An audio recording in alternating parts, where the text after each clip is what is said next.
Everyone loved my ceramic blueberries, so here's a tutorial on how I do them. I don't underglaze or glaze the bottoms, but you can if you want to.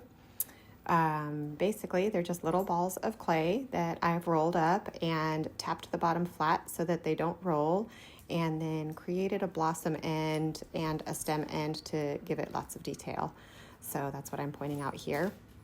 I'm using B-Mix with Specs from Laguna as the clay body and Amico Sapphire Float as the glaze, and I did 3 pretty generous coats. They're not real even because on a sphere it's a little sloppy and hard to do that.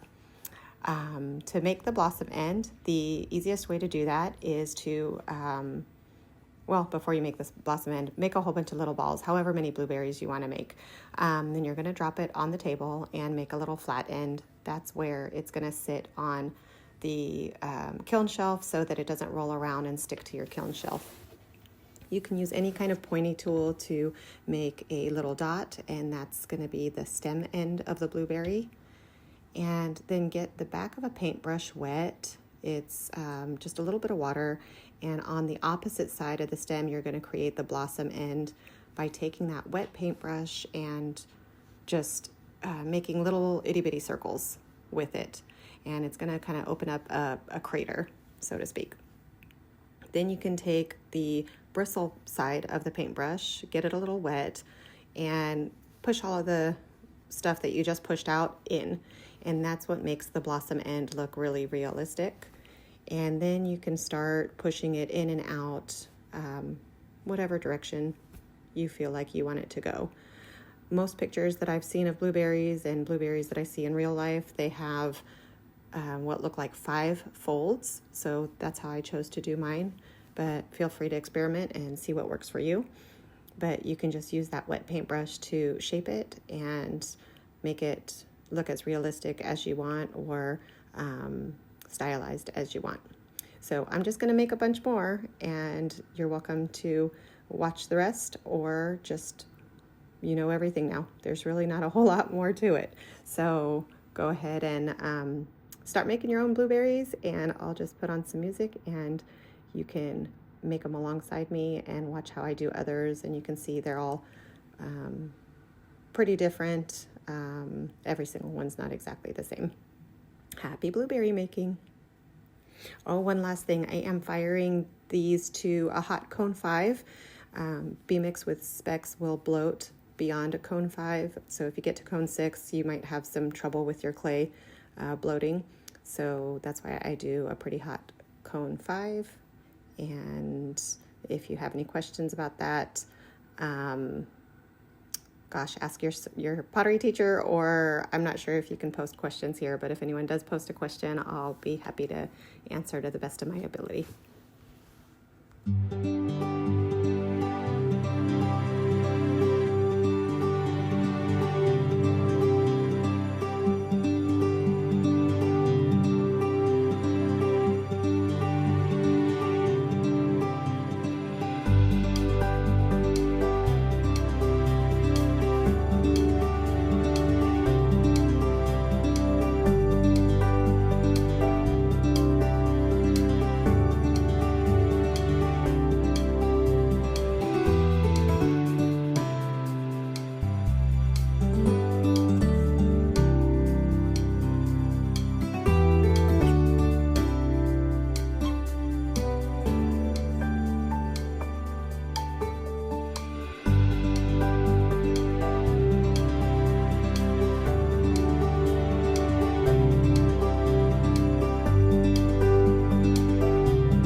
And after a while, you'll have a bunch of blueberries made. You can bisque fire these all piled together and glaze as needed.